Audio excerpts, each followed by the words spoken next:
आज के जो यूथ माँ-बाप हैं, उनको लगता है कि आवश्यकता नहीं है इसकी। आज उनको सुधारने की आवश्यकता है। आज उनको समझने की आवश्यकता है कि आप यदि संस्कारवान होंगे, तो आप जब ये क्या होता है जब आप बच्चा बड़ा हो जाता है तो दर-दर जो भटकते हैं ना, इसी के डर का व्यापार करते हैं लोग। ये नहीं भटकना पड़ेगा जब आप अपने बच्चे को शुरू से ही, छोटे से ही बताएँगे कि भैया ये हमारे भगवान हैं, इन्होंने ऐसा जीवन जिया, ये हमारे महापुरुष हैं, इनके साथ ऐसा जीवन जिया। पूजा का कुछ देर इनके पास बैठो, कुछ देर इनकी पुस्तक दो, थोड़ी देर पढ़ें, तो क्या होगा वो जीवन में ऊंचाई भी प्राप्त करेगा और उसके जीवन में कभी निगेटिविटी नहीं आएगी। आज हिंदू धर्म में जो इतना विवाद है, इतना अपवाद है, उसका कारण ये है कि बचपन से आजकल के जो मॉडर्न फादर मदर हैं, वो अपने बच्चे को संस्कार नहीं दे रहे हैं। उनको लगता है कि ये संस्कार अभिप्राय बहुत पीछे छोड़ देना, ये तो बहुत पीछे पुराने जमाने की बात है। जो आप कहते हैं ना तिलक आज माला ये नहीं, ये भैया ये गर्व से कहो कि यस आई एम सनातनी, मैं हूँ। तो दोस्तों ये बिल्कुल सच है कि आज हम एक ऐसी स्थिति में हैं कि यदि कोई धर्म की बात करता है तो उसे पिछड़ा हुआ समझा जाता है। आपने भी कई बार नोटिस करा हो कि यदि आप टीका लगाकर भी ऑफिस चले जाते हैं तो आप ही के मित्र आपको टोकते हैं। हालांकि देखा जाए तो इसमें कोई टोकने वाली बात नहीं है, बस टीका आपने इस स्थिति में न लगाया हो, वरना संभव है कि आपको टोका जरूर जाएगा। आप मॉडर्न और भक्त एक साथ हो सकते हैं, लेकिन भक्त और नग्न एक साथ नहीं हो सकते, जो कि आज हुआ जा रहा है। उदाहरण के लिए आपको इंस्टाग्राम पर बहुत मिल जाएंगे जिन्हें हम सोशल मीडिया भक्त भी कहते हैं। खैर मैं इस मुद्दे पर नहीं जाना चाहता, आज हम इस पर बात करेंगे। आज हर कोई बोल सकता है कि हिंदू धर्म में इतनी आजादी है कि पूजा करो या मत करो, और यही हमारी बहुत बड़ी कमी भी है। और कहीं ना कहीं ये सच भी है कि गलती माता पिता के, जो अपने बच्चे को धर्म का ज्ञान नहीं देते। बल्कि मैं तो ये मानता हूँ कि उन्हें धर्म का ज्ञान तो क्या, उन्हें ज्ञान ही कितना है जो एक चीज ना मिलने पर अपना जीवन नष्ट कर देते हैं। अब आप इसे ऐसे समझ सकते हो कि एक 16 साल की बच्ची जो कि नीट की तैयारी कर रही थी, उसने सुसाइड कर ली। पहली बात तो ये कि 16 साल की उम्र में उस बच्ची पर नीट का ऐसा क्या प्रेशर था जो उसे सुसाइड करनी पड़ी। इसमें गलती कहीं ना कहीं उसकी है, जिसने उसे नीट का एग्जाम देने के लिए मोटिवेट नहीं बल्कि उस पर दबाव बनाया। इससे एक बात तो क्लियर होती है कि नीट के एग्जाम की तैयारी तुम्हें ये शिक्षा बिल्कुल नहीं दे सकती कि तुम्हें असफल होने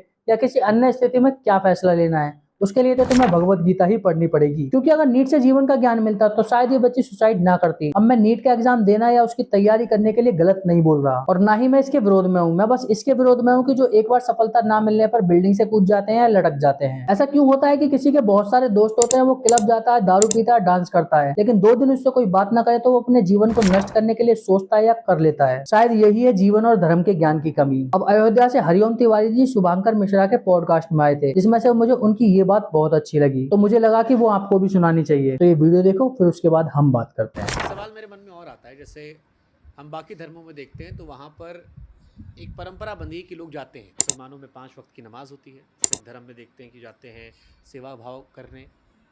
हिंदू धर्म एक ऐसा धर्म है जहाँ पर आप पर कोई दबाव नहीं है। आपको मंदिर जाना है जाओ, नहीं जाना मत जाओ, पूजा करना करो, आपकी स्वेच्छा पर छोड़ दिया जाता है। कई लोग मानते हैं कि हिंदू धर्म में जो लोग नास्तिक बन रहे हैं या ईश्वर से ध्यान हट रहा है, उसकी एक बड़ी वजह है कि हमारे यहाँ बचपन से नहीं कहा था कि आप पूजा पाठ कीजिए। आप ये मानते हैं जी या हमारे धर्म की खूबसूरती यही है कि आप पर दबाव नहीं है? नहीं, ये खूबसूरती नहीं है। मैंने क्या बोला कि बच्चे को जब बच्चा अंक में हो तब संस्कार की आवश्यकता है। आज ये हमारी कमजोरी हो गई। उसका कारण क्या है? उसका कारण भी एक है कि युवा ये कहता है कि मैं मंदिर क्यों जाऊं? क्यों? क्योंकि उसको बचपन में बताया ही नहीं गया। आज के जो युवा जो माँ बाप है, हमारे हम लोगों की पीढ़ी में हमारे माँ बाप हमको सुबह जल चढ़ाने के लिए प्रेरित करते थे। आज के जो यूथ माँ बाप हैं, उनको लगता है कि आवश्यकता नहीं है इसकी। आज उनको सुधारने की आवश्यकता है। आज उनको समझने की आवश्यकता है कि आप यदि संस्कारवान होंगे, तो आप जब ये क्या होता है जब आप बच्चा बड़ा हो जाता है तो दर-दर जो भटकते हैं ना, इसी के डर का व्यापार करते हैं लोग। ये नहीं भटकना पड़ेगा जब आप अपने बच्चे को शुरू से ही, छोटे से ही बताएँगे कि भैया ये हमारे भगवान हैं, इन्होंने ऐसा जीवन जिया, ये हमारे महापुरुष हैं, इनके साथ ऐसा जीवन जिया।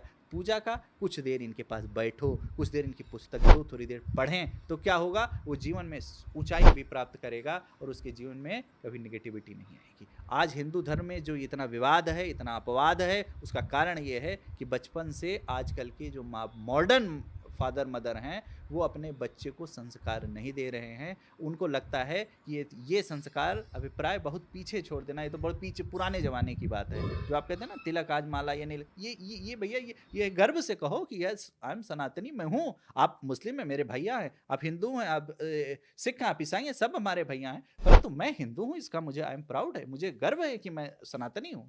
इसमें गलत क्या है? ये आज के माँ बाप को समझना पड़ेगा। और ये इतना ही तक मत सीमित करो, उसके डीप डाउन करो, उसको समझाओ कि इसकी क्या है, इससे क्या फ़ायदा होगा, हनुमान चालीसा पढ़ने से क्या होगा। हनुमान चालीसा पढ़ने से ये होगा, जब आप घर से हनुमान चालीसा पढ़ के आपका बच्चा निकलेगा तो उसके जीवन में किसी भी प्रकार का कष्ट नहीं आएगा, उसको कभी असफलता नहीं आएगी, उसके जीवन में सुसुकता नहीं आएगी, उसके जीवन में हरदम तेज रहेगा, उसका विवेक हनुमान जी के जैसा बुद्धिमान रहेगा, वो हरदम निर्णय उसका शीघ्र निर्णय लेगा, वो उसके अंदर सकारात्मकता रहेगी। ये सब बताइए, ये हनुमान चालीसा के पढ़ने के फायदे हैं। तो दोस्तों सनातन धर्म बहुत सुंदर है, जिसमें अगर नष्ट करने की बात होती है तो वो सिर्फ अधर्म को, जहां धर्म के जय की बात होती है और विश्व के कल्याण की बात होती है। इसलिए सनातन की तरफ बढ़ो, और सनातन की तरफ बढ़ने का मतलब किसी को पीछे हटाना बिल्कुल भी नहीं है। बाकी ये वीडियो आपको कैसी लगी कमेंट करके बताएं, अगर अच्छी लगी हो तो लाइक करें और चैनल को करें सब्सक्राइब। हम मिलेंगे अगली किसी ऐसी ही वीडियो में, जब तक के लिए नमस्कार।